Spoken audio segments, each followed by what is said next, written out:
Hi hello నమస్తే welcome to విజయ మా ఊరు ఆడియో బుక్స్ ఛానల్. నేను విజయలక్ష్మిని. ఫ్రెండ్స్, నవల స్రవంతిలో మాదిరెడ్డి సులోచన గారి నవల వంశాంకురం ధారావాహికగా మీకు వినిపిస్తున్నాను కదా. మరి ఈరోజు వంశాంకురం నవల ధారావాహిక 3వ భాగం వినిపించబోతున్నాను. మరి ఆలస్యం చేయకుండా కథలోకి వెళ్ళిపోదాం పదండి. ఆగండి బాబుగారు, ఊర్వశి మీతో మాట్లాడాలట. తొందరగా కారులో కూర్చుని స్టార్ట్ చేశాడు. ఆమె వగరుస్తూ కారుని చేరింది. ఒంటి నిండా దుప్పటి చుట్టుకుంది. ఆగండి, నా మాట వినండి. అతను విననట్టే కారును పోనిచ్చాడు. చాలా దూరం వరకు ఆమె దీనమైన పిలుపులు వినిపిస్తూనే ఉన్నాయి. వెనకకు మరలి ఆమె విషయం కనుక్కోవాలనిపించింది. కానీ అతని హృదయం ఏదో విచిత్రమైన భీతికి లోనైంది. రోడ్డు మీదికి వచ్చాక కారాపి గాలి పీల్చుకున్నాడు. నాలుక పిడచకట్టినట్టయింది. మూయబోతున్న రెస్టారెంట్ తెరిపించి 2 గ్లాసుల నీళ్లు తాగాడు. జేబులో నుండి రుమాలు తీసి నుదుట పట్టిన చెమట ఒత్తుకున్నాడు. కారులో కూర్చున్నాడు. మనసు సురేఖ వైపు లాగుతున్న కారు ఇంటివైపు సాగిపోయింది. ఇల్లు చేరి హాల్లో దీపం చూసి అతని గుండె ఆగినంత పనయింది. నిద్ర పట్టినప్పుడు వివిధ భారతి కార్యక్రమాలు పూర్తయి జనగణమన అయ్యే వరకు వింటుంది అరుణ. తనలోని చంచలాన్ని గ్రహిస్తే వరండా మెట్లపై నిలబడి తనను తాను సంభాళించుకున్నాడు. అతని కోసమే ఎదురు చూస్తుందేమో. కారు చప్పుడు వినపడినట్టుంది. తనంతట తానే తలుపు తీసింది అరుణ. అక్కడే ఆగిపోయారే, రండి. ఒక్కగా ఉంది సుమా అన్నాడు కదలకుండానే. ఆమె అతని దగ్గరగా వచ్చి నిల్చుంది. అతనిలో ఆవేశము కాంక్ష ఎప్పుడో హరించుకుపోయాయి. ఆవేదన గుండెలను తొలచివేయసాగింది. సురేఖ ఏంటి వేశ్యాగృహంలో దర్శనమివ్వడమేంటి? పడక కుర్చీ తెమ్మంటారా? ఎంతసేపు నిల్చుంటారు? అడిగింది అరుణ. అక్కర్లేదు, మెట్లపై కూర్చుంటాను. అతను మెట్లపై కూర్చోబోయాడు. కారు షెడ్డులో పెట్టలేదు, మళ్ళీ బయటికెళ్తారా? లేదు. త్వరగా వెళ్ళి కారు షెడ్డులో పెట్టొచ్చాడు. అతను కూర్చున్నాక సరసనే తను కూర్చుంది. నేను ఎక్కడికి వెళ్ళానని అడగవే? ఆ మాత్రం ఊహించలేనా? సినిమాకి వెళ్ళారు కదూ. ఏదో స్టంట్ సినిమా అయి ఉంటుంది. తిరిగొచ్చారు, అవునా? నవ్విందామె. లేదరుణ, ఇంట్లో కరువైన ఆనందాన్ని కొనుక్కుందామని వెళ్ళాను. జీవితాంతం సరిపడే బాధను కొనుక్కునొచ్చాను. అసలు మీరేం మాట్లాడుతున్నారు? ఎంత అమాయకురాలవు. నేను మాట్లాడేది అర్థం కావడం లేదా? నేను వేశ్యాగృహంలో అడుగుపెట్టాను. అరుణ పక్కపక్క నవ్వింది. బావుంది. పరిహాసం ఆడడానికి ఏం దొరకలేదా? మీరు వేశ్యాగృహానికి ఏగటమా? దారి ఏటో తెలుసా? వెక్కిరించింది. నమ్మకపోతే నీ కర్మ. విసుగ్గా చూశాడతను. ఆమె ఎవరో గాని ఎంత మంచిదండి. మీ ఆవిడ ఎదురు చూస్తుంది, ఇంటికి పొమ్మందా? కాదు. ఏం చెప్పాలో తెలియలేదు అతనికి. అబద్ధమాడినా సమర్థించుకునే తెలివితేటలుండాలి. ఆమె మరోసారి నవ్వి అతని భుజంపై తలవాల్చింది. అరుణా, ఆనందొచ్చాడా? ఆవులిస్తూ సరస్వతమ్మ వచ్చింది. వచ్చారత్తయ్యా. అతనికి దూరం జరిగింది. ఆనంద్కు నవ్వొచ్చింది. తల్లికి నిదురలో కూడా కోడలి క్షేమం కావాలన్నమాట. అతను లేచి లోపలికొచ్చాడు. వెనకాలే భార్య కూడా వచ్చింది. అరుణ, ఒక దిండు దుప్పటిలా ఇవ్వు. కిటికీ దగ్గర క్యాంప్ కాట్లో పడుకుంటాను నెమ్మదిగా అడిగాడు. అదే, మేడ మీద చల్లగా ఉంటుందిగా. ఒంటరిగా పడుకోవాలంటే ఏదో దిగులు, ఏం తోచదు అన్నాడు. ఆమె జాలిగా అతని వంక చూసింది. అత్త మీద కొన్ని క్షణాలు కోపం కూడా వచ్చింది. తమ విషయాలు తమకు తెలియవా? భర్త దగ్గరుండి కబుర్లు చెప్పినంత మాత్రంలో ఏ మునిగిపోయిందో. వెంటనే ఆప్యాయంగానే మాటలు కూడా గుర్తొచ్చాయి. ఏ జన్మ పాపమో ఇలా వెంటాడుతుంది.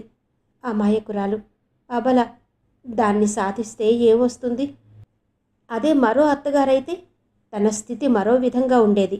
ఆమెపై కోపగించుకున్నందుకు తనను తానే నిందించుకున్నది. క్యాంప్ కాట్ వాల్చి దానిపై పడక అమర్చింది. దిండు చాలు అన్నాడతను. విననట్టే పడక వేసి అతనికి ధోవతి తెచ్చి ఇచ్చింది. అతను తల వంచి అందుకున్నాడు. సరస్వతమ్మ గదిలోకి వెళ్ళి కూర్చుంది. మీకు ఒంట్లో బావుండనట్టుంది. అతని నుదురు తాకి చూసింది. చెమట పట్టి చల్లగా ఉంది. ఏం లేదు, నిద్రొస్తుంది. పడకపై వాలిపోయాడు. పాలు తెమ్మంటారా? వద్దు, కళ్ళు మంటలుగా ఉన్నాయి. లైట్ ఆర్పి. ఆమె లైట్ ఆర్పి వెళ్ళిపోయింది. అత్త కోడళ్ల సంభాషణ లీలగా వినిపిస్తుంది అతనికి. అబద్ధమాడాడు. కానీ నిదుర అతన్ని దూరం నెట్టింది. అర్ధరాత్రి వరకు దొర్లుతూనే గడిపాడు. కళ్ళు మూసుకుంటే అతని కళ్ళ ముందు ఎన్నో దృశ్యాలు కదలాడసాగాయి. అవి చూడడం ఇష్టం లేదు. కళ్ళు విప్పి చీకటిని చూస్తూ చాలాసేపు కూర్చున్నాడు. తర్వాత లైట్ వేసుకుని హాల్లో బల్లపైనున్న వారపత్రిక తీశాడు. ఒక కథ చదవగానే విసుగొచ్చింది. ఇంకా పాత కథలే, పాత థీమ్ తీసుకుని రాయడమే. ప్రేమ, తల్లిదండ్రులు అంగీకరించకపోవడం, అమ్మాయి చనిపోవడం, అబ్బాయి పిచ్చివాడవడం. కాలం మారింది. ఒకవేళ ప్రేమించినా తల్లిదండ్రులు అడ్డు పెట్టరు, పెట్టినా వివాహం ఆగిపోదు. ఒకవేళ ఆగిపోయినా పరిస్థితులకు తల వంచి ఎవరి మానాన వారు బ్రతుకుతారు. ఏ సినిమా చూసినా, ఏ కథ చదివినా ప్రేమ విరహము, దుఃఖము. అతని ఆలోచనలు సాగనివ్వలేదు. అతని ముందు ప్రశ్నగా సురేఖ రూపం ప్రత్యక్షమైంది. నీవు అంతేగా అని నిలదీసి అడిగినట్టయింది. లేచి లైట్ ఆర్పి బయట తలుపు తీసుకుని వెళ్ళి వెన్నెల్లో పచార్లు మొదలుపెట్టాడు. ఈగల్లా చుట్టుముట్టిన ఆలోచనలు అతన్ని పీడించి పిప్పి చేయసాగాయి. ఎక్కడో 4 గంటలు కొట్టిన శబ్దం వినిపించింది. ఉలిక్కిపడి లోపలికొచ్చి బలవంతంగా కళ్ళు మూసుకున్నాడు. అలసట బలవంతంగా అతడిని నిదురాదేవి ఒడిలోకి నెట్టింది. లేవండి, 9 దాటింది. అరుణ తట్టి లేపినప్పుడు బలవంతంగా కళ్ళు విప్పాడు. కానీ రెప్పలు బరువుగా వాలిపోయాయి. ఆమె అతని వంటిని తాకి చూసింది.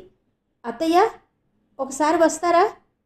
అమ్మనెందుకు పిలుస్తున్నావని భార్యను అడగాలని లేచి కూర్చోవాలని ఎంతో ప్రయత్నం చేసి విఫలుడయ్యాడు. ఏమిటమ్మా? సరస్వతమ్మ రావడము, అతని ఒంటి మీద చెయ్యి వేసి చూడడము, వెంటనే డాక్టర్కు కబురు పంపడము నిమిషాల మీద జరిగిపోయాయి. డాక్టర్ వచ్చాడు. నిధులలేమి వల్ల వేడి చేసిందని చెప్పి మందు పంపిస్తానని చెప్పి వెళ్ళిపోయాడు. అత్త కోడళ్ళ ఆదుర్ద అంతా ఇంతా కాదు. రంగారావు మంచం వద్దే కూర్చున్నాడు. అరుణకు ఆపరేషన్ అయితే సంతానం పొందే ఆశ లేదని డాక్టర్లు చెప్పారుగా, అదే మనసులో పెట్టుకుని బాధపడుతున్నాడులా ఉంది. తండ్రి తన అభిప్రాయం వెలిబుచ్చాడు. ఏం బాధో ఏం రాతో, ప్రపంచంలో ఎవ్వరికీ నాలాంటి రాత వద్దు. ఏనాడు చేసుకున్న పాపమో. తల్లి కళ్ళు ఒత్తుకోవడం కనిపించింది. మీ పాపం కాదు, నా పాపమే నన్ను కాటేసింది అని ఎలుగెత్తి అరవాలనిపించింది. శక్తి కూడదీసుకోలేక ఊరుకున్నాడు. రంగారావు భోజనానికి వెళ్ళాడు. దూరంగా నేరస్తురాలి వలె తల వంచుకుని మహా విచారంగా కూర్చుంది అరుణ. అరు నీరసంగా పిలిచాడు. ఏంటండి, దాహంగా ఉందా? చివ్వున లేచి వచ్చింది. అంత విచారం దేనికి? నా దగ్గర కూర్చో, నిద్రొస్తుంది అన్నాడు. అలాగే. అతని చేతులు నిమురుతూ కూర్చుంది అరుణ. అతనికి నిద్ర రావడం లేదు. కానీ తను నిద్రపోనిదే ఆమె లేవదని తెలిసి బలవంతంగా కళ్ళు మూసుకున్నాడు. అతను ఊహించినట్టే అతనిపై సన్నని దుప్పటి కప్పి వెళ్ళిపోయింది. అతని మనస్సు ఆ రోజు గతం వైపు కళ్ళెల్లేని గుర్రంలా పయనిస్తుంది. ఎంత ప్రయత్నం చేసినా మనోవేగాన్ని ఆపలేకపోతున్నాడు. ఆనంద్ తన హైస్కూల్ విద్య ముగించాడు. ఇంట్లో 4 కుమారులున్నప్పుడు ఏ కోర్సు చదివించాలన్న సమస్యే రాదు. వారి అభిరుచులను, వారు తెచ్చుకునే మార్కులను బట్టి ఏదో కోర్సు చదివిస్తారు. రంగారావు గారికి ఏకైక పుత్రుడు. ఏ కోర్సు చదివించాలన్నది సమస్యగా మారింది. ఇంటర్మీడియట్ బయాలజీతో చేయించి డాక్టర్ కోర్సు చదివించబోయి ఒక్కడే కులదీపకుడాయే. ఇంజనీరింగ్, కలెక్టర్ అంటూ కూర్చుంటే వాడెక్కడో దేశాలు పట్టి తిరుగుతాడు. డాక్టర్ అయితే హాయిగా ఇంట్లోనే ప్రాక్టీస్ పెట్టుకుని మీ కళ్ళ ముందుంటాడు. స్నేహితుల సలహా. నిజమే, రేపే అప్లికేషన్ తెప్పిస్తాను. రంగారావు అంగీకరించాడు. సాయంత్రం ఎవరో బంధువులొచ్చారు. ఒక్కగానొక్క కొడుకు. వాడి పేరు ప్రతిష్టలు నలుమూలలా ప్రాకాలని లేదా సరస్వతమ్మ? డాక్టర్ అయితే డబ్బొస్తుందేమో గాని హోదా పలుకుబడి ఎక్కడుంటాయి? నా మాట విని హాయిగా అబ్బాయిని కలెక్టర్ చెయ్యండి. బంధువుల సలహా. చూద్దాం, మనం అనుకున్నవన్నీ అవుతాయా? వాడి ఇష్టమేముందో. వాడికేం తెలుసమ్మా, మనం సరైన దారిలో పెట్టాలి గాని. ఎరా ఆనంద్, కలెక్టర్ అవ్వాలని లేదు? ఆవిడ భర్త అడిగాడు. గారాబంతో 18 సంవత్సరాలకు మెట్రికులేషన్ పాస్ చేసిన ఆనంద్ సిగ్గుతో తల వంచాడు. వారు వెళ్ళిపోయాక తల్లిదండ్రులు చాలాసేపు చర్చించారు. అవునండి, మనకున్నది ఒక్కడు. వాడు కలెక్టర్ అవ్వాలని లేదు? ఉంది. దానికి కాంపిటీషన్ ఎగ్జామ్స్ అవి ఉంటాయి. ఉంటేనేమి, మనవాడు చదవడంటారా? అదే చేయించాలి. మీ తమ్ముడు ఇంజనీరింగ్ చదివించమని రాశాడే. రాయడానికే మా అక్క ప్లేడర్ని చదివించమని వ్రాసింది. అవన్నీ చదివిస్తామా? కలెక్టర్ అంటే హోదా, సంపాదన అన్నీ ఉంటాయి. సరే, మొదట కాలేజీ చదువు పూర్తి చేయనివ్వు. ఫస్ట్ క్లాసులో పాస్ అయితే చూద్దాం, రంగారావు అన్నాడు. కలెక్టర్ చదివించే ఉద్దేశంతో అతన్ని ఆర్ట్స్తో కాలేజీలో చేర్పించారు. అందరూ ఒక్కగానొక్క కొడుకమ్మ అనడం ఆనంద్కేదో ప్రత్యేకంగా కనిపించింది. దానికి తోడు కాలేజీ వాతావరణం, స్నేహితులు, కొత్త కొత్త అలవాట్లు అబ్బసాగాయి. మా కొంపలో 6గురం చచ్చావురా. నీలా ఒక్క కొడుకునే అయితే ఈ పాటికి విజయవాడంతా కొనను. స్నేహితుడు శర్మ అనేశాడు. ఒరే శర్మ, విజయవాడ అంతా కొని ఏం చేస్తావురా? విజయవాడలో ఉన్న అందాన్ని ఆనందాన్ని కొంటానని అను. మరో స్నేహితుడు పాల్ అనేవాడు. నిజంరా, చక్కని దుస్తులేసుకుని ఒత్తైన క్రాపు నుదుటి మీద పడేలా దువ్వుకుని చేతిలో స్టైల్గా సిగరెట్ పట్టుకుని కృష్ణా బ్యారేజీపై తిరుగుతుండాలిరా. తస్సదియా, అటు ఇటు వెళ్లే కన్యలంతా నిన్నే చూడరు. అవునరా, మాలాంటి వారిమంటే బతుకు తెరువు కోసం చదువుతాం. నీకేం తక్కువ?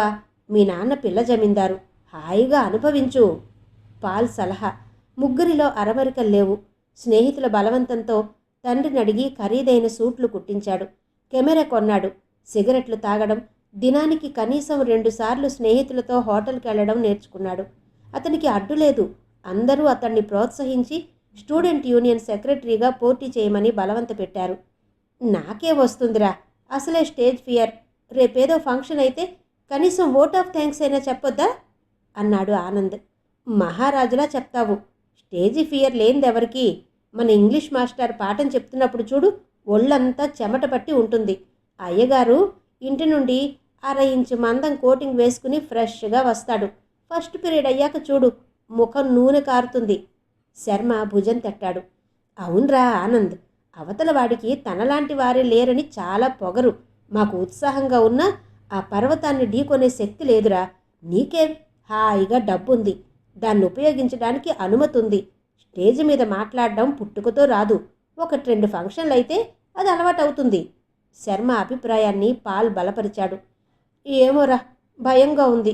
చదువు పాడవుతుందని నాన్నగారు కోపగిస్తారు. హోరి అపర శ్రీరామచంద్ర, చదువు మొదటి సంవత్సరంలో ఎవరు చదవరని నాన్నగారితో చెప్పలేవురా? శర్మ నీరసంగా చూశాడు. ఎందుకురా ఇంత పొడవు ఒడ్డు ఉన్నావు? పుషింగ్ నేచర్ లేదురా, పిరికివాడివి. మేం పెద్ద పులి నోట్లో తల పెట్టమన్నట్టు భయపడతావేంటి? పాల్ వెక్కిరించాడు. ఇతరత్రా స్నేహితులు పరిచయం ఉన్నవారు బలపరిచారు. స్టేజ్పై మాట్లాడేవారంతా అసమాన పండితులంటావా? మొన్నటికి మొన్న మన కల్చరల్ అసోసియేషన్కు సెక్రటరీగా ఉన్న అతను ఏమన్నాడు? I tooked all my prizes. Tooked అనే శబ్దం ఉందిరా. ఏదో 4 సార్లు మాట్లాడితే వస్తుంది. వాక్యం సరిగ్గా మాట్లాడలేని వాడు సంవత్సరం నెట్టుకు రాలేదు. అవునరా, నువ్వు పోటీ చేయకపోతే మేమంతా సత్యాగ్రహం చేస్తాం. అందరూ ఇన్ని రోజులుగా ప్రోత్సహిస్తుంటే ఆనంద్ ఉత్సాహం పుంజుకుని నామినేషన్ ఫారాలు దాఖలు చేశాడు. రంగారావు అడ్డు చెప్పలేదు. కొడుకు అడిగినంత డబ్బిస్తున్నాడు. ప్రచారం జోరుగా సాగింది. ప్రతి విద్యార్థిని హోటల్కు తీసుకెళ్లి పలహారాలు, స్వీట్స్ ఇప్పించారు. ప్రచారం ముమ్మరంగా సాగింది. ఎన్నికల రోజు ఆనంద్కు భయం పట్టుకుంది. తన ఏజెంట్లుగా పాల్, శర్మ వెళ్లారు. హోటల్లో ఓ మూల కూర్చుని కాఫీని ఒక్క గుక్క తాగుతూ ఓ దమ్ము సిగరెట్ పీల్చుతూ క్షణమో యుగంగా గడిపాడు. ఆనంద్, హిప్ హిప్ హుర్రే అంటూ నినాదాలు వినిపించి వీరుడిలా లేచి వెళ్ళాడు. స్నేహితులు చేతులు పైకెత్తి ఊరేగించారు. వారం రోజులు విజయ వార్తలు చెప్పుకుంటూ సంతోషంగా పార్టీలిస్తూ గడిపాడు ఆనంద్, అతని స్నేహితులు. స్టూడెంట్ యూనియన్ సెక్రటరీగా గెలిచావు. సంతోషం, పాఠ్యేతర విషయాలు కూడా ముఖ్యమే. కానీ పాఠాలు కూడా చదవాలి. తండ్రి ఇచ్చిన సలహాను అనుసరించి ఆనాటి నుండి చక్కగా చదవాలని ప్రణాళిక తయారు చేసుకున్నాడు. కానీ ఆ మరో రోజే విద్యార్థి సంఘం సమావేశమై స్టూడెంట్ యూనియన్ ఇనాగ్రల్ ఫంక్షన్ జరపాలని తీర్మానించారు. ముఖ్య అతిథిని ఎవరిని పిలవాలని 2 రోజులు చర్చలు జరిపి కడకు నిర్ణయించుకున్నారు. ఆ తర్వాత చక్కగా పాడేవారెవరని నాటకాల యందు ఆసక్తి కలవారిని వెతికి కార్యక్రమం నిర్ణయించుకుని పలానా రోజు ఫంక్షన్ అని అనౌన్స్ చేయడానికి మరో 15 రోజులు తరిగిపోయాయి. కరపత్రాలు వేయించి ఆహ్వానితులు ఎవరా అని నిర్ణయించుకుంటుండగా ప్రెసిడెంట్కు, ట్రెజరర్కు తగాదా పడింది. స్టూడెంట్స్ అందరికీ రిఫ్రెష్మెంట్స్ ఇవ్వాలంటాడు ప్రెసిడెంట్. కాదు, ఖర్చులు చాలా అవుతాయి, యూనియన్ మెంబర్స్, స్టాఫ్ ఆహ్వానితులే అంటాడు కోశాధికారి. వారిద్దరికీ రాజీ కుదర్చడానికి రాత్రి 11, 12 గంటల వరకు బయట తిరగాల్సి వచ్చేది. తండ్రికి ముఖం చూపించలేక తప్పుకుని తిరిగేవాడు. అనుకున్న రోజు రానే వచ్చింది. అమ్మా, ఈ ఇన్విటేషన్ కార్డు నాన్నగారికి ఇవ్వు. సాయంత్రం మీరిద్దరూ రండి. నువ్వే ఇవ్వలేకపోయావురా. ఈ మధ్య చదువు అశ్రద్ధ చేస్తున్నానని నాన్నగారికి కోపంగా ఉందమ్మా. ఈ ఫంక్షన్ అయితే ఏం పని ఉండదు అన్నాడు ఆనంద్. కోపం దేనికిరా? ఒక్కడవు. మా ఆశలన్నీ నీ మీదే, అందుకే చక్కగా చదువుకోవాలని అంటావు. తల్లి నవ్వింది. ఇక ముందు నువ్వే చూస్తావుగా. తల్లికి టైర్ కొట్టి బయటపడ్డాడు. ముఖ్య అతిథిని పరిచయం చేయటం అధ్యక్షుని వంతైతే ధన్యవాదాలు అర్పించడం ఆనంద్ వంతు. పాల్ రాసుకొచ్చిన కాగితం చూసి మరోసారి చదివాడు. కంటతా వచ్చినట్టే అనిపించింది. ఒడ్డు పొడవు ఉండగానే సరికాదురా, టీవీగా నిల్చోవాలి. శర్మ నిలబడి చూపాడు. జేబులో చెయ్యి ఎలా పెట్టుకోవాలో, టై ఎలా సర్దుకోవాలో చూపించాడు. ఇంగ్లీష్ స్టైల్గా ఎలా మాట్లాడాలో పాల్ చూపించాడు. తెలుగువారే వస్తారు, తెలుగులో చెప్తే ఏంట్రా? ఒరేయ్, ఇది బడి కాదురా, కళాశాల. ఇక్కడ బోధనా భాష ఇంగ్లీష్లో ఉంటుందిరా దద్దమ్మ. ఎవడ్రా వీడు, ఇంత పిరికి సన్నాసిని కాలేజీలో ఎందుకు చేరావురా? అమ్మ కొంగు పుచ్చుకుని శ్రీరాముని దయచేతను అని పద్యం చదవరా అన్నాడొక స్నేహితుడు. మిమ్మల్ని అడగడం నాదే తప్పురా, ఊరుకోండి కసురుకున్నాడు ఆనంద్. ఆనంద్ అదృష్టం ఏంటంటే అతని స్టేజీ ఎక్కక మునిపే డ్రామాలతో పాటలతో విసిగిపోయిన ఆహుతులు, విద్యార్థుల తల్లిదండ్రులు, ఇతర విద్యార్థులు వెళ్ళిపోయారు. ఉన్న కొద్దిమంది డ్రామాలో వేషాలు వేసేవారి తల్లిదండ్రులు, బంధువులు, స్నేహితులు వారి ముందు ఫంక్షన్ ఆఖరయ్యాక పాఠం అప్పగించినట్టు చెప్పాడు. కొడుకుని స్టేజ్ పైన మైకు ముందు చూసిన సరస్వతమ్మ కళ్ళు మెరవడం కొడుకు చూశాడు. అతనికి ఎక్కడ లేని ధైర్యం వచ్చింది. ఆ రోజు గడిచింది. ఆనంద్ తేలికగా నిట్టూర్చాడు. 2 రోజులు అలసట తీర్చుకున్నాడు.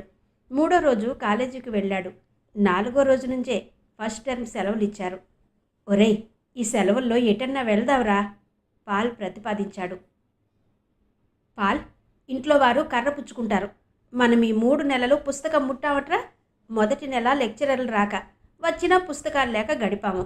2వ నెలంతా ఎలక్షన్లతో గడిచిపోయింది. 3వ నెల ఫంక్షన్ కాగానే సెలవులు ఇచ్చారు. నీకేమైనా మతుందా? మతుందిరా. 2 షేక్స్పియర్ డ్రామాలు, తెలుగులో 2 పద్యాలు, ఎకనామిక్స్లో 2 చాప్టర్లు. శర్మ వెక్కిరించసాగాడు. శర్మ, 2 కూడితే చాలా అవుతాయి. 2 డ్రామాలు చెబుతున్నప్పుడు క్లాస్కే వెళ్ళలేదాయే? ఈ సెలవుల్లో ఎవరితోనైనా చెప్పించుకోవద్దా? ఆనంద్ దిగాలుగా చూశాడు. నీ పేరు మీదుగా మా ఇంట్లో వారిని ఒప్పించాలనుకుంటే నువ్వే పంగనామాలు పెడుతున్నావు. వెళ్దాం పదరా. శర్మ, పాల్ వెళ్ళిపోయారు. రాత్రి పడుకునేటప్పుడు 4 గంటలకు అలారం కీ ఇచ్చి పడుకున్నాడు ఆనంద్. అమ్మా, రేపటి నుండి చదవాలి అని తల్లికి చెప్పాడు. అలారం ఎప్పుడు మోగిందో ఎప్పుడు ఆగిపోయిందో అతనికి తెలియదు. ఉదయభానుడు తన రథానికి కళ్ళాలు బిగిస్తూ ఆనంద్ వంక తీక్షణంగా చూశాడేమో. చురుక్కుమంటూ లేచాడు. అతనికి అలారం పీస్ మీద, అమ్మ మీద విపరీతమైన కోపం వచ్చింది. అమ్మా, నన్ను లేపొద్దా? ముఖం తుడుచుకుంటూ అడిగాడు. రేపు లేపుతాన్లే, నవ్వుతూ కాఫీ ఇచ్చింది. అలాంటి రేపులు గడుస్తున్నాయి. అతని చదువు సాగడం లేదు. తల్లి లేపినా మరో దిక్కు తిరిగి పడుకుని అరగంట అయ్యాక లేపమ్మా అంటాడు. అరగంటకు లేపితే మరో 10 నిమిషాలు పొడిగిస్తాడు. ఆమె అతని గదిలోకి తిరగలేక ఊరుకుంటుంది. లేచుడు వ్యాపారం బాగాలేదని లేచాకే 7 నుండి 10 గంటల వరకు దీక్షగా చదవాలని నిర్ణయించుకున్నాడు.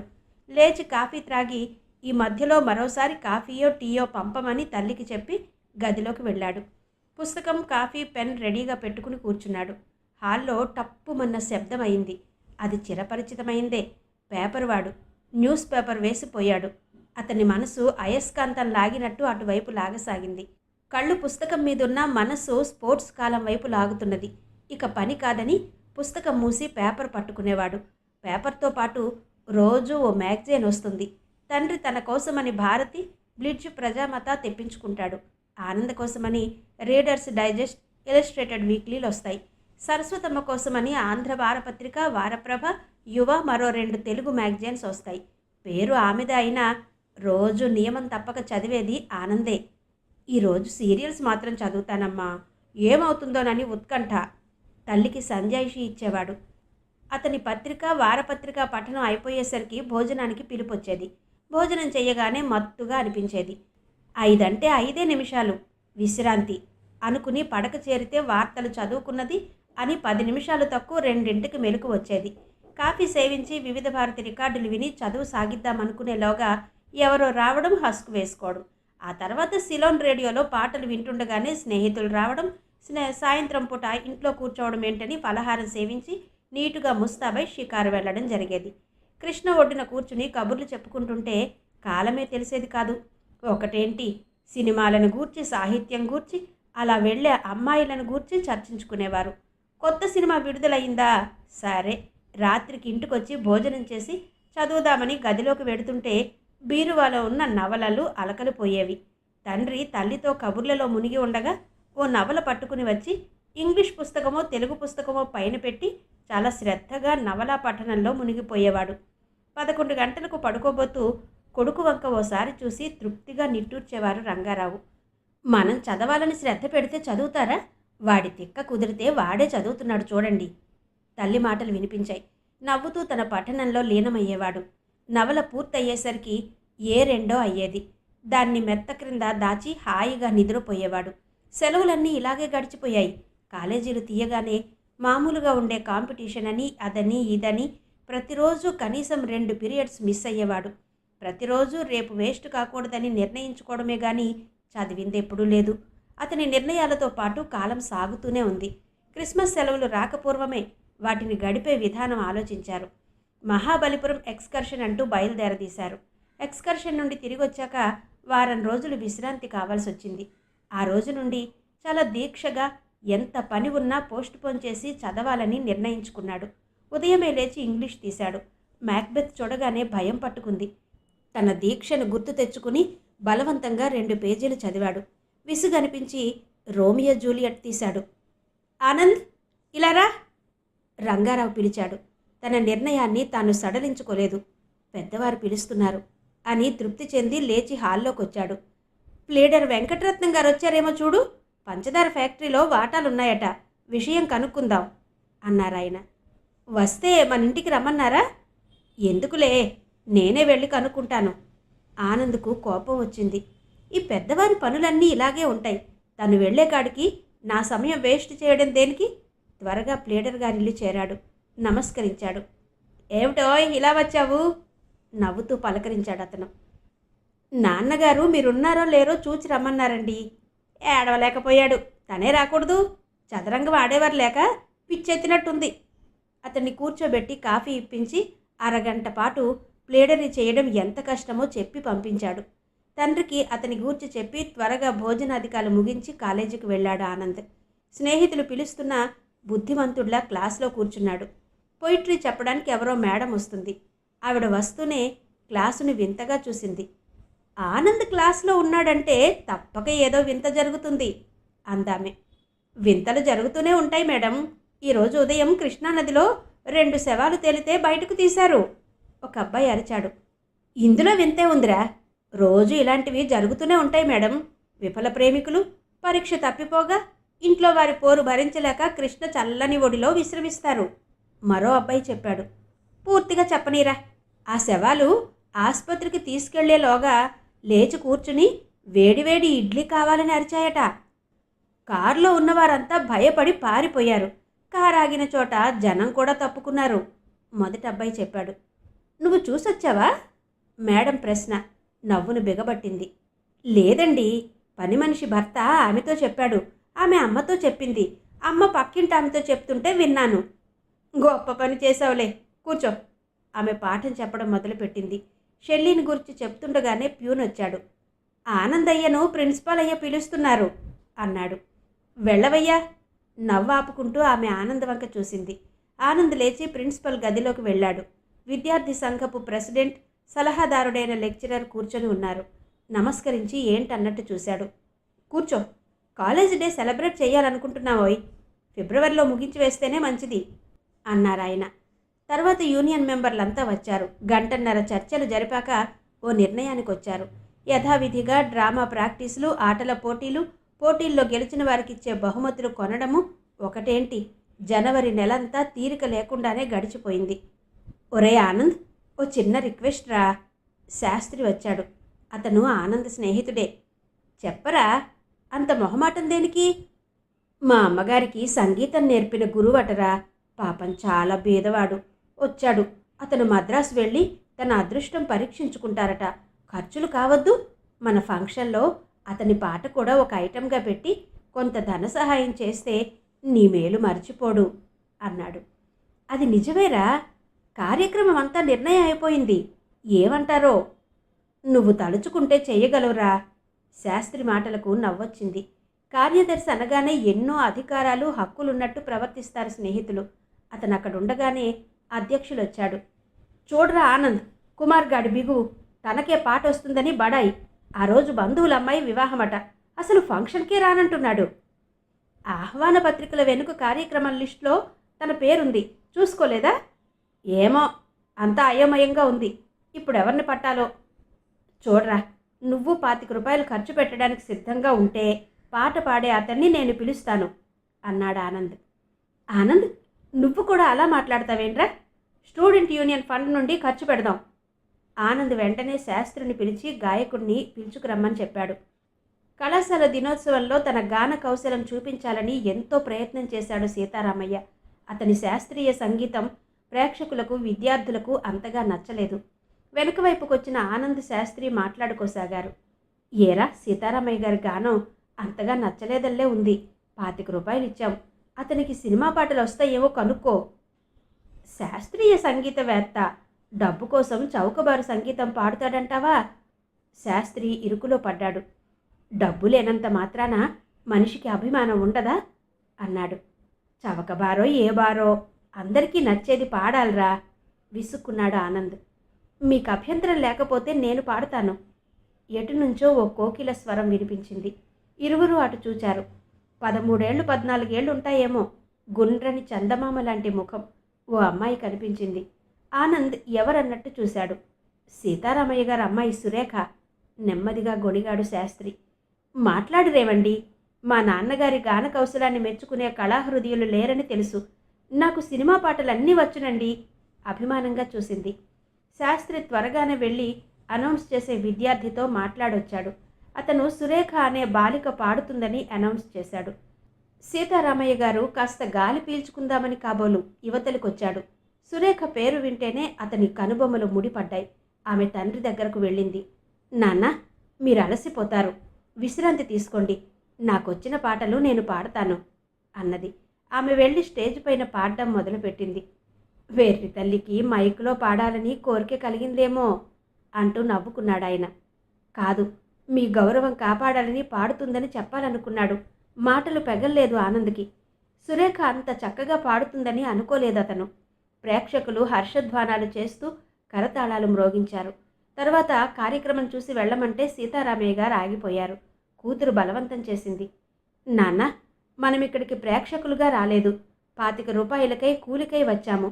పనైపోయింది, పదండి అంది. 2 అడుగులు వేసింది. పాపా, అతను దెబ్బతిన్నట్టు చూశాడు. నిజం ఒప్పుకోవడానికి అంత అభిమానం దేనికి నాన్న? రండి. ఆనంద్కు అర్థమైంది. తనన్న 25 రూపాయల మాట ఆమెను గాయపరిచిందని. అతను నచ్చ చెప్పాలని ప్రయత్నించబోయాడు. ఇంతలో ఎవరో పిలిచారు. కార్యక్రమం ముగిసినాక వందన సమర్పణ గావించి స్నేహితులతో హోటల్కెళ్ళి భోజనం చేసి ఇల్లు చేరాడు. అర్ధరాత్రి ఇల్లు చేరతావు, నాన్నగారికి ఈరోజు ఒంట్లో బాగుండలేదు, డాక్టర్ని పిలవాలంటే ఎవరూ లేరు అంది తల్లి. ఏమైందమ్మా? మీరు ఫంక్షన్కు రాకపోతే పనుండి ఆగిపోయారనుకున్నాను, పిలవమంటావా? బూట్లు విప్పుకోవడానికి వంగినవాడు అలాగే లేచాడు. ఇప్పుడొద్దులే, చలమయ్య గారు ఏవో మాత్రలిచ్చారు. పక్కింటాయనకు మనసులోనే ధన్యవాదాలు అర్పించాడు. 4 గంటలకు లేచి స్టేషన్కు వెళ్ళాలరా, హైదరాబాద్ నుండి వచ్చే మద్రాస్ ఎక్స్ప్రెస్లో మామయ్య వస్తున్నారట. మామయ్యకి ఇల్లు తెలీదా ఏ? తెలుసులేరా, నిన్న సాయంత్రం కలపమ్మితే అంతా క్యాష్ ఇచ్చారట. తప్పక ఎవరైనా రండి అని రాశాడు. పెద్ద మొత్తంలో డబ్బు తెచ్చేటప్పుడు ఆ మాత్రం భయం ఉండదా ఏ? సింగినాదం, ఇతని దగ్గర డబ్బుందని అందరికీ కనబడింది మరి. విసుక్కుని తండ్రి గదిలోకి వెళ్ళాడు. చెమట పట్టిందేమో హాయిగా నిద్రపోతున్నాడు అతను. వెనుతిరిగి వచ్చాడు. రాత్రంతా కలత నిద్రతోనే గడిపాడు. 3:30కే లేచి స్టేషన్కు వెళ్ళాడు. కాఫీ టీ అమ్మేవారి కేకలు విసుగు కలిగిస్తున్నాయి. దూరాన వచ్చే వ్యక్తులను చూసి త్వరగా అటు వెళ్ళాడు. నమస్కారమండి అన్నాడు. సీతారామయ్య ఆనంద్ను గుర్తించి నవ్వాడు. సురేఖ మాత్రం తల మరో దిక్కుకు తిప్పుకుంది. నమస్కారం నాయనా, ఇంత పెందలాడే వచ్చావే? తను వచ్చిన పని చెప్పాడు. మీరు మద్రాసు వెళ్ళిపోతున్నారా? అవును నాయనా, పల్లెటూరిలో పొట్ట గడవక బెజవాడకొచ్చాను. 4 ట్యూషన్లు దొరుకుతాయేమోనని. ఇక్కడ అంత అభిరుచి లేదు. ఉన్నవారు 5-10 ఇస్తామంటారు. ఇరువురి పొట్ట గడవద్దా? ఏంటి నాన్న సోది, అందరితో చెప్పాలా అంది సురేఖ. అదేంటి పాప, అతను శాస్త్రి వంటివాడే, మన శ్రేయోభిలాషి. మీ అభిమానానికి కృతజ్ఞుణ్ణి. మద్రాసులో తెలిసిన వారున్నారా? లేరు నాయనా. అక్కడ వారికి సంగీతం నందు అభిరుచి అని విన్నాను. 4 ట్యూషన్లు దొరకవా? ప్రయత్నిస్తాను. అందరూ వెళ్ళి ఓ బెంచీపై కూర్చున్నారు. ఆనంద్ కాఫీ వాడిని పిలిచి 3 కప్పులు ఇమ్మన్నాడు. నాకక్కర్లేదు, ఇంత పొద్దుటే కాఫీ తాగను, విసురుగా జవాబిచ్చింది సురేఖ. తల్లి లేదని అతిగా గారాబంగా పెంచాన్నాయన. మా పాపకి బాగా పెంకితనం అలవడింది అన్నారాయన కాఫీ కప్ అందుకుంటూ. వారి సంభాషణ రుచించినట్టు దూరం వెళ్ళి నిలబడి సినిమా పోస్టర్ కేసు చూడసాగింది. మద్రాసు వంటి మహాపట్టణంలో తెలియని వారు లేని చోట ఎలా కాలక్షేపం చేస్తారండి? చెయ్యాలి నాయనా. నావక్కడికైతే ఏ బాధ లేదు. ఆలయ ప్రాంగణంలో కూర్చుని పాడుకుని దొరికిన ప్రసాదంతో పొట్ట పోషించుకుంటాను. పాప ఉంది, వయస్సు మళ్ళీ నాకు పుట్టిన పిల్ల.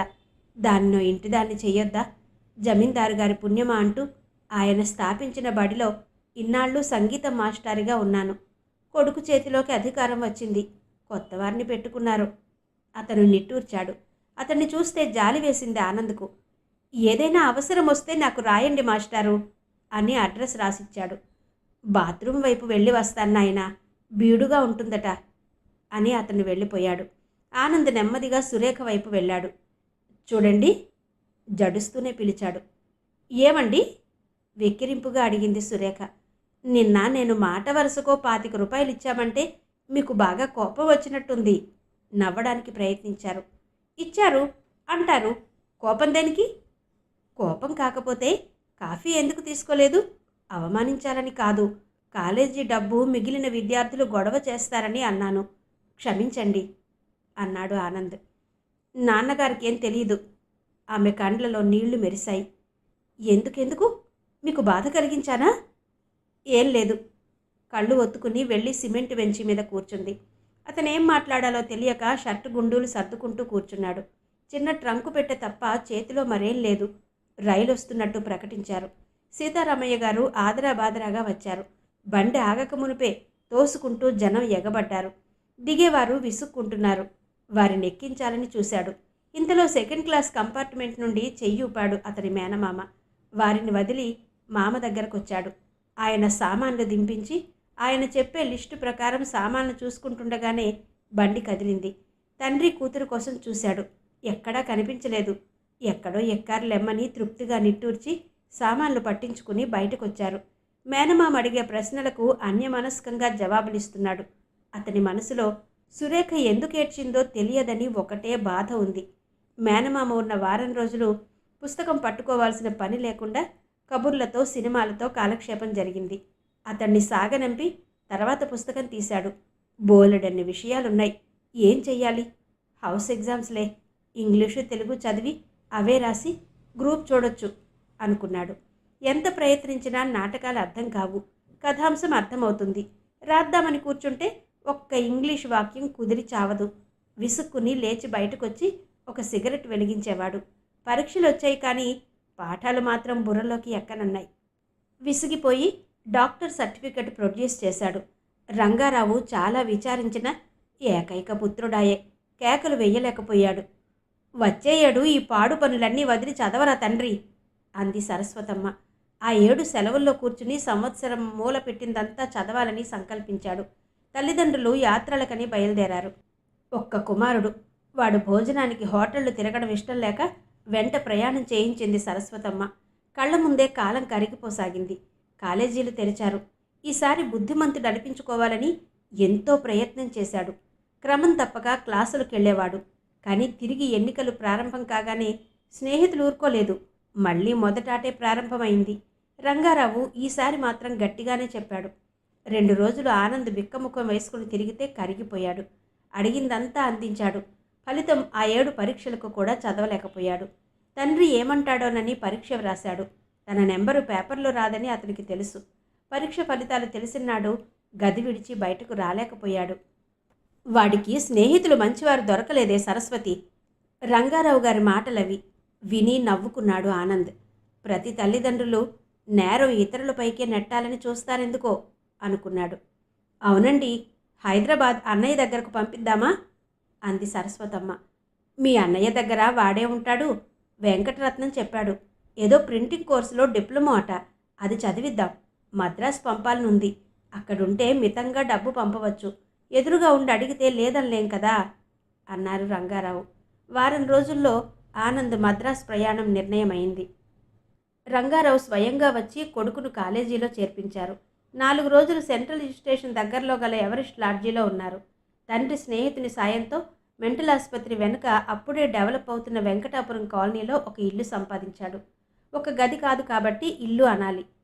ఒక గది, వెనుక ముందు వరండాలు, పక్కన ఓ వంట ఇల్లు ఉన్నాయి. హోటల్ టికెట్ బుక్ కొని భోజనం చేసే ఏర్పాటు జరిగింది.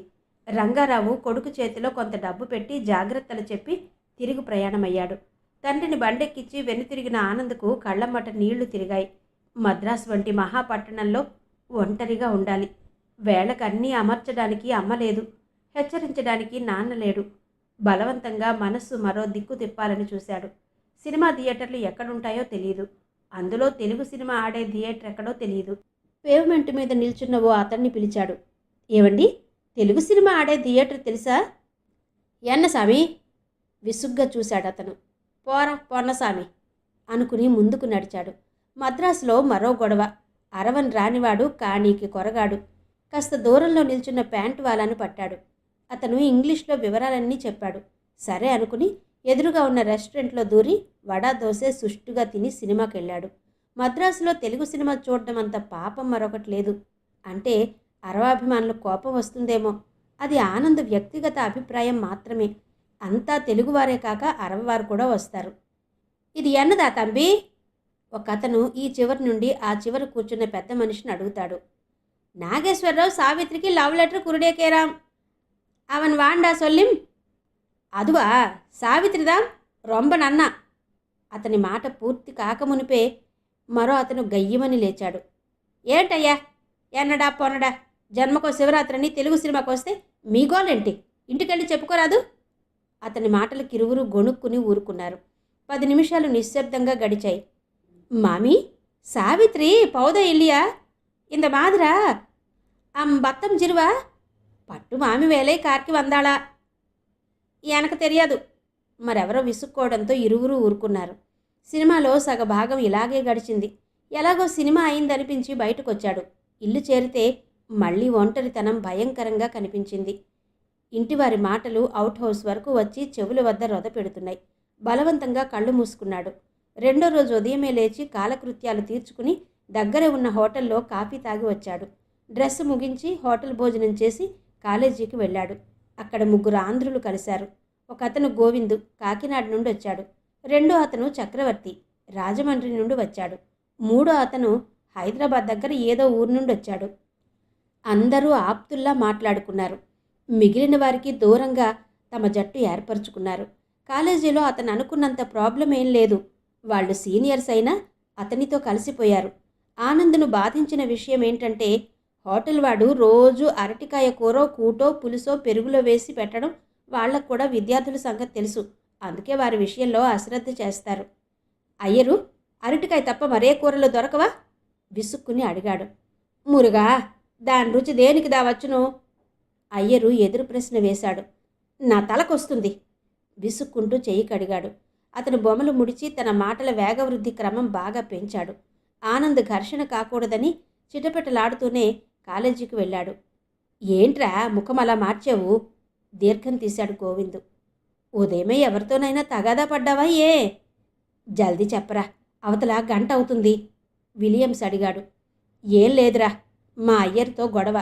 రోజు అరటికాయ పెడతావేమయ్యా అంటే దానికంటే రుచికరమైనది ఏముంది అంటాడు. నిజంగా మండిపోయింది. నాయనా, పోయిన సంవత్సరం మేము బాధపడ్డాం. అందుకే ఈసారి మాట కరుకైనా రుచి మంచిగా ఉంచుతుందో అత్తగారు, ఆమె వద్ద భోజనం చేస్తున్నాం చక్రవర్తి చెప్పాడు. అవునరా, పాపం విలియమ్స్ పరిస్థితి చూడాలి. వాడు ఏ కూరకాయతోనైనా సరే పిసరంత మాంసం ముక్కలేందే తినేవాడు కాదు. అలాంటి వాడికి అరటికాయ వంకాయ పెడితే పాపం అదిరిపోయి హైదరాబాద్ చెక్కేస్తానన్నాడు అన్నాడు గోవింద్. అరే, మాటలు మాట్లాడతావు గాని ధనియాల పొడి కంపంటూ ఏడవలేదు. వీడొట్టి జుటాకొర్రా విలియమ్స్ చెప్పాడు. ఒరేయ్, తగువులు కట్టిపెట్టి ఆ అత్తగారి వైనమేమో చెప్పండిరా అన్నాడు ఆనంద్. నీకు దగ్గరేరా, కోసూరు హైరోడ్డు వెడుతుంటే అక్కడే ఓ చిన్న ఇంట్లో ఉంటుందో అరవచిన్నది. నెలకు మేం ముగ్గురం 90 రూపాయలు ఇస్తాం. అన్నము, ఒక కూర, సాంబారు, పచ్చడి, మజ్జిగతో భోజనం పెడుతుంది. రోజుకో రకంగా వెరైటీగా చేస్తుందని ఘంటాపదంగా చెప్పగలను. కానీ కాస్త ముఖం ప్రసన్నంగా చేసి మాట్లాడబోయామా చూపులతోనే మార్చేస్తుంది. ఆవిడతో ప్రసన్నంగా మాట్లాడాలనే తాపత్రయం దేనికిరా? ఒరే ఆనంద్, నీ పేరెవరో పెట్టింది? మొగబుద్ధో మోటుబుద్ధో, ఆడపిల్ల కనిపిస్తే మాట్లాడాలనుండదా అన్నాడు చక్రవర్తి. ఏడ్చావు. ఆడబుద్ధో అల్పబుద్ధో అమ్మవారి అవతారం ఎత్తాలని ఉండదేంట్రా? మనకు ఆ భాష సరిగ్గా రాదు. మన పాఠాలు మనం చదువుకుని హాయిగా వెళ్ళిపోదాంరా. ఎందుకొచ్చిన గోల? నోరా వీపుకు తేకే అని. ఆపవయ్యా బాబు నీ నీతి శతకం. ఇంతకీ మా అత్తగారి భోజన వసతి గృహంలో సభ్యత్వం పుచ్చుకుంటావా లేదా? నిస్సందేహంగా పుచ్చుకుంటాను. నేనొచ్చి నా మంచితనం నిరూపించుకోవాలా, లేక డబ్బు మీరు కడితే చాలా? మా అత్తగారికి డబ్బుతో పనిరా. తర్వాత నీ మంచితనం తనే తెలుసుకుంటుంది. మనం నలుగురం వెళితే ఇల్లు కాస్త ఇరుకవుతుంది అన్నాడు చక్రవర్తి. ఎవడికోసమోయ్? డబ్బు పుచ్చుకున్నట్టు వసతి అమర్చాలి. పాత మంచం వాల్చే బదులు గోడను పెడుతుంది. అలా స్నేహితులు మాట్లాడుకుంటుంటే ఆనంద్ ఆ సంభాషణకు ప్రాముఖ్యం ఇవ్వలేదు. కొందరు అరవ స్త్రీలు అతి తెలివిగలవారు. ఇంటి పట్టు నుండి డబ్బు సంపాదిస్తారు. ఈ అత్తగారు ఆ జాతికి చెందిందే కావచ్చు అనుకున్నాడు. చక్రవర్తి రెండో రోజు ఉదయమే వచ్చి అత్తగారు అంగీకరించిందని, భోజనానికి రావచ్చని చెప్పాడు. స్నానం ముగించి వెళ్ళాడు. చిన్న సందులో చిన్న ఇల్లు. ఇంటి ముందున్న ముగ్గు చూస్తూనే ఊహించవచ్చు ఇంట్లో ఉండే స్త్రీ ఎంత నేర్పర్యో. చిన్న ఇంట్లోనే 2-3 వాటాలుగా చేసినట్టున్నారు. ఎడం వైపుకున్న గుమ్మం వైపు వెళ్లారు. అప్పటికే గోవింద్, విలియమ్స్ కూర్చొని ఉన్నారు. ఆనంద్ ఇంట్లోపలికి చూశాడు. అది ఇల్లా? గది ఒక మూల చిన్న ట్రంకు పెట్టె, పైన పరుపు చుట్టా పెట్టే ఉన్నాయి. మరో గోడవైపు గోడ కానించిన నులక మంచం ఉంది. 2 పెద్ద మేకుల ఆధారంతో నిలిపిన చెక్కపై చిన్న అద్దం, అట్టలు వేసిన 4 పుస్తకాలు, కుంకుమ భరిణ పెట్టి ఉన్నాయి. ఈ పూట అత్తగారి వంటకు ఆలస్యమయ్యేలా ఉందే. వంట ఎప్పుడో అయిందిరా. మనకంటే ముందొచ్చే మేళం భోజనం చేసిపోయిందిరా అన్నాడు గోవింద్. మనకంటే ముందొచ్చే జట్టు 25 రూపాయలే ఇస్తారట. అత్తగారు చేసే అన్యాయం చూడు. పచ్చడి, మజ్జిగ ఆదివారాలు చేసే స్పెషల్ లేదుట. ఇందులో అన్యాయం ఏముందిరా? 5 తక్కువ ఇస్తున్నారు, ఆధరుగులు తక్కువ అమర్తున్నాయి. గోవింద్ అత్తగారికి సపోర్టు పలికాడు. ఒరే గోవిందు, నిన్నగాని వంకాయ బజ్జీ చాలా వేసిందేమిట్రా? అంతలా సపోర్టు పలుకుతున్నావు. మనందరి దగ్గర కొట్టిన డబ్బు ఏం చేస్తుంది? మీరిలా మాట్లాడడం వింటే ఆవిడ ఏమనుకుంటుందిరా? అనుకోవడానికి ఆవిడకి మన భాష అర్థమైతేగా. అరవం తప్ప మరేం రాదా? రానట్టే ఉంది. కట్టే కొట్టే తెచ్చే పద్ధతిరా. చక్రవర్తి చెబుతుండగానే ఓ 10 ఏళ్ల కుర్రవాడు నలుగురికి విస్తర్లు వేసి శుభ్రంగా తోమిన కంచు గ్లాసులతో నీళ్లు పెట్టిపోయాడు. వీడెవడు? అత్తగారి పుత్రుడా? ఒరే ఆనంద్, అత్తగారంటే పెద్ద మనిషి అనుకున్నావేంట్రా? చిన్నదని నీకు చెప్పలేదు? వీడు మనలాంటివాడే. అంటే పని చేసి పెట్టి అత్తగారు పెట్టే ఉచిత భోజనం స్వీకరిస్తాడు. తంబి, ఇంగవా. లోపల నుండి ఓ మృదువైన కంఠం వినిపించింది. కుర్రవాడు వెళ్ళి పచ్చడి వడ్డించి తన కంచం తెచ్చుకుని కూర్చున్నాడు. కుడిపక్కకున్న చీరతో కట్టిన తెర తొలగించుకుని ఒక స్త్రీ అన్నం పళ్ళెంతో ప్రవేశించింది. ఆనంద్ ఆమెను చూచి రాతి బొమ్మలా అయిపోయాడు. ఎంతమందిలో ఉన్నా చేరడు కళ్ళు, గుండ్రని ముఖం తమ పరిచయాన్ని తెలుపుతాయి. ఒక క్షణం కళ్ళు తాటించిన ఆమె ముఖంలో రంగులు మారాయి. ఆమె ఎవరో కాదు, సీతారామయ్య ఏకైక పుత్రిక సురేఖ. వంశాంకురం, మాదిరెడ్డి సులోచన గారి నవల ధారావాహిక 3వ భాగం విన్నారు కదా. మిగిలిన కథ తరువాతి భాగాల్లో వినిపిస్తాను. అంతవరకు సెలవు. నమస్తే.